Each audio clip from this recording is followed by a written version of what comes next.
तर आपण पाहिलेल्या एकूण 5 ठिकाणांना या ईमेलमध्ये लक्ष करण्यात आलेले आहे। त्यामध्ये एक महत्त्वाचं ठिकाण म्हणजे मेट्रो।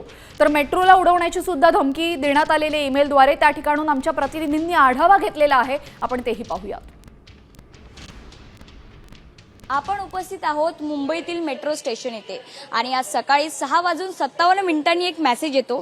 तो म्हणजे धमकीचा मेल की मुंबईसह बॉम्ब आणि मिसाईलने उडवून देण्याची यावेळी धमकी येते, अशी माहिती राम शिंदे विधान परिषदेचे ते सभापती आहेत त्यांनी दिली आहे। विधान भवनासह आणखी 4 ठिकाणी आम्ही उडवून देऊ अशी सुद्धा धमकी त्यांना यावेळी देण्यात आली आहे। डॉग स्क्वॉड घेऊन पाहणी सुद्धा केली जाते। अनेक ठिकाणी पोलिसांचा बंदोबस्त सुद्धा तैनात करण्यात आला आहे। विधिमंडळ जे अधिवेशन सुरू आहे, कर्मचाऱ्यांची तपासणी यावेळी केली जाते। कर्मचाऱ्यांना आतमध्ये जेव्हा सोडलं जाते तर त्यांची तपासणी इथे केली जाते आणि एकंदरीत पाहायला गेलं तर मेट्रो हे गजबजलेलं ठिकाण असतं। मुंबईच्या लोकल नंतर आता महत्त्वाचं ठिकाण असेल ते म्हणजे हे मेट्रो स्टेशन आणि याच ठिकाणी जर अशा धमकीचा मेल येत असेल तर ही खूप गंभीर याची बाब आहे।